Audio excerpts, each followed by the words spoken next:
வணக்கம் சார். வணக்கம். பங்குனி பௌர்ணமியின் சிறப்புகள் என்ன? பங்குனி பௌர்ணமிக்கு செய்ய வேண்டிய வழிபாடு என்ன சார்? அதாவது இந்த வாட்டி பங்குனி பௌர்ணமி வந்து 24/3/2024 சோபகிருதோட பங்குனி மாதம் 11ஆம் திருநாள் ஞாயிற்றுக்கிழமை வந்து பங்குனி வருது. ஹோலி பண்டிகை, காம தகனம் இதெல்லாம் சேர்ந்து வரக்கூடிய பௌர்ணமியாக இருக்குது. சுப முகூர்த்தமான இது. கிரிவலம்லாம் போகிறதுக்கு ரொம்பவுமே சிறப்பாக இருக்குது. இந்த பௌர்ணமி அன்னைக்கு பொதுவாகவே பார்த்துட்டிங்கன்னா லக்ஷ்மி நாராயண விரதம் இருக்கிறது ரொம்ப சிறப்பு.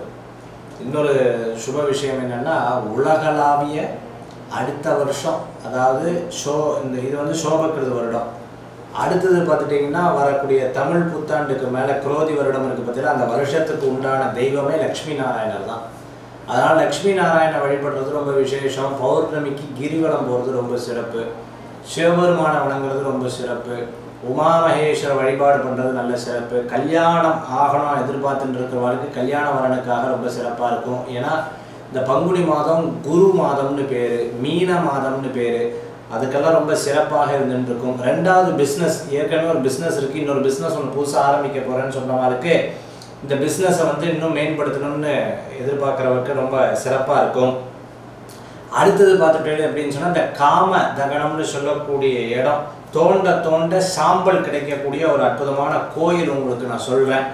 நாகப்பட்டினத்தில் வந்து பார்த்துட்டிங்க அப்படின்னு சொன்னால், தீர்த்தவாகு முனிவர் அப்படிங்கிற ஒரு முனிவர் வந்து திருமுழக்காட்ட சுவாமிக்கு வந்து திருமுழக்காட்டுறதுக்கு கங்கையை கொண்டு வந்து சிறப்பு பெற்ற அற்புதமான ஸ்தலம். தேவார பாடல் பெற்ற 274வது சிவாலயம் இது. இந்த தேவாரம் வந்து 26வது தேவாரம். ரொம்ப விசேஷமான ஸ்தலம் இந்த ஸ்தலம். இந்த ஸ்தலத்தில் வீரடேஸ்வரர் அப்படின்னு இருக்கக்கூடிய தெய்வம், அந்த தெய்வத்தை வந்து கோருக்கேன்னு சொல்லுவாள். அந்த இடத்துல போய் வழிபாடு பண்ணுறது ரொம்ப சிறப்பான பலன்களை கொடுக்கக்கூடியதாக இருக்கும். அந்த அன்னைக்கு சிறப்பான வழிபாடு வந்து அங்கே வந்து இருந்துட்டு இருக்கும். ஆக இந்த பௌர்ணமிக்கு ஹோலி பண்டிகை வந்துடுறது. நார்த் இந்தியாவில் ரொம்ப சிறப்பாக கொண்டாடுவா.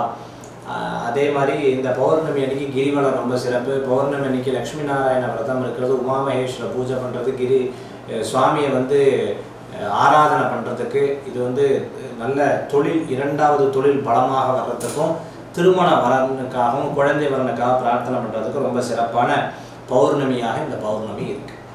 வீட்டில் எப்படி சார் வழிபாடு பண்ணலாம் இந்த பௌர்ணமியை? பௌர்ணமி வந்து எப்போவுமே பார்த்துட்டேன்னா,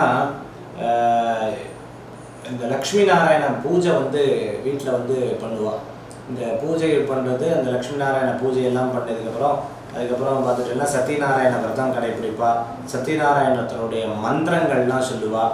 அதெல்லாம் பௌர்ணமி அன்னைக்கு ரொம்ப சிறப்பாகவே வழிபாடு பண்ணக்கூடிய ஒரு முறைகள் இருக்குது. வீட்டில் சிவலிங்கம் வச்சுருந்தெல்லாம் அபிஷேகம் பண்ணுறது ரொம்ப சிறப்பு. பால் அபிஷேகம், பன்னீர் அபிஷேகம் பண்ணி, சந்தனாபிஷேகம் பண்ணி, உமாமகேஸ்வரருடைய மந்திரங்கள் சொல்லி, சர்வமங்கல மங்கல்ய மந்திரங்கள் சொல்லி வழிபாடு பண்ணுறது உன்னதமான பலன்களை தரக்கூடியதாக அமையும்.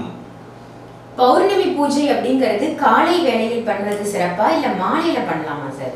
பொதுவாகவே சாயந்தரம் தானே, பௌர்ணமினாலே நிலா தானே, அப்போ சந்திரன் தான். சந்திரன் அடிப்படையாக வரக்கூடிய விசேஷம் காட்டி சாயந்தரம் பூஜை பண்ணுறது ரொம்பவுமே மகத்துவம் அதிகம். துர்க்கை அன்னைக்கு வழிபடுறது ரொம்ப விசேஷம். பொதுவாகவே பௌர்ணமி அப்படின்னா அம்பாள் வழிபாடு தான் விசேஷம் அப்படின்னு சொல்றாங்க இல்லையா? அம்பாளுக்கு என்ன மாதிரியான அபிஷேகம் பண்ணலாம்? பொதுவாக அன்னைக்கு சக்தி வந்து அம்பிகைக்கு ரொம்ப நிறைஞ்சிருக்கும். அபிராமி பட்டர் வந்து சொன்ன மாதிரி அம்பாளுக்கு முழுமையான சக்தி கொண்ட நாளாக பௌர்ணமி வந்து இருந்துட்டு இருக்கு. அன்னைக்கு அம்பாள் வழிபாடு பண்ண, சக்தி உபாசனை பண்ணிட்டு இருக்கிற, சாக்த உபாசனை பண்ணிட்டு இருக்கிறவங்களுக்கு இந்த பௌர்ணமி வந்து ரொம்பவுமே சிறப்புன்னு சொல்லுவா. இன்னும் இந்த சில பேர் பெரியவங்கெல்லாம் கனவுல வருவா, உங்களுக்கு தெரியும், இறந்தவர்கள் கனவுல வருவா. இதெல்லாம் இருந்துட்டு இருக்கிறவா இந்த பௌர்ணமி அன்னைக்கு பார்த்துட்டேன் அப்படின்னு சொன்னால் மோட்ச தீபம்னு சொல்லுவாள். பெரிய அகண்டா தீபம் வச்சு அதில் எண்ணெய் விட்டு மோட்ச தீபம் ஏற்றுறது ரொம்பவுமே சிறப்பு. அபிஷேக முறைன்னா என்ன அபிஷேகம் பண்ணலாம் சார்? பஞ்சாமிர்தம், பால், தயிர், திருமஞ்சனம், அதே சமயத்தில் பார்த்துட்டேன்னா பழவர்க்கம், நெய், தேன், இதெல்லாம் அபிஷேகம் பண்ணுறது ரொம்பவுமே சிறப்பு. அதில் 7 வகை, 5 வகை, 9 வகை, 16 வகை, 11 வகைன்னு இருக்குது. இப்போ நீங்கள் அகண்ட தீபம் விளக்கேற்ற சொன்னீங்க இல்லையா? அந்த அகண்ட தீபம் ஏற்றும் பொழுது விரதம் இருந்து வழிபாடு செய்கிறது சிறப்பா? விரதம் இருந்து பண்ணுறதுக்கு ஒரு மகத்துவம் அதிகம். விரதம் அப்படிங்கிறத அனுஷ்டிச்சாலே அதுக்கு பவர் வந்துடும். தபஸ் அப்படின்னு பேர். விரதம் இருக்கிறதுக்கு தபஸ் அப்படின்னு பேர். இங்கே காமாட்சி அம்பாலே தபஸ் காமாட்சி கேள்விப்பட்டிருப்பேன். விரதம்ங்கிறது ஒரு விஷயத்தை ரொம்ப கடுமையாக கடைபிடிக்கிறதுக்கு விரதம்னு பேர். அப்படி இருந்தோம்னா ரொம்பவுமே சிறப்பு. அது ஒவ்வொரு பௌர்ணமிக்கும் ஒரு ஒரு வித சிறப்புகள் இருக்கு. இந்த பங்குனிக்கு பர்டிகுலரா பங்குனி பௌர்ணமிக்கு ஏதாவது சிறப்பு இருக்கா? பங்குனி பௌர்ணமி அன்னைக்கு அதுதான் இந்த பௌர்ணமி வந்திருக்கிறது வந்து பார்த்துட்டீங்கன்னா இன்னைக்கு ரொம்ப விசேஷகரமானது. என்ன அப்படின்னு பார்த்துட்டீங்கன்னா இந்த காமதகணம்னு சொல்லக்கூடிய அற்புதமான இது. அன்னைக்கு நட்சத்திரம் பார்த்துட்டீங்கன்னா உங்களுக்கு காலையில் 8:46 வரைக்கும் பூரம் இருக்குது. அப்போ பூரம் அடுத்தது பார்த்துட்டோம்னா உத்திரம் வந்துடுறது இன்னைக்கு. ஸோ உத்திர நட்சத்திரம் ரொம்பவுமே சிறப்பு. காலையில் 11-16 வரைக்கும் சதுர்தசி, அதுக்கப்புறம் பௌர்ணமி வந்து ஆரம்பம். அப்போ அங்கே பங்குனி அதுக்கப்புறம் உத்திரம் வந்துடுறது. அப்போ ரெண்டையும் சேர்த்துமோ பங்குனி ப்ளஸ் உத்திரம் பங்குனி உத்திரம் அவ்வளோதான். அப்போ அன்னைக்கு பங்குனி உத்திரம் ஆரம்பிச்சிருந்து அடுத்த நாள் முழுமையான பங்குனி உத்திரமாக நம்ம கொண்டாடுறோம். இப்ப பௌர்ணமி ஒரு மாதம் விரதம் இருந்தோம் அப்படின்னா 12 மாசமும் கண்டினியூஸா விரதம் இருக்கணும்னு சொல்றாங்களே, அது உண்மையா? உண்மையாகவே ரொம்ப விசேஷம். பௌர்ணமி விரதம் இருந்து நான் போயிருக்கேன், கிரிவலம் எல்லாம் போயிருக்கேன்.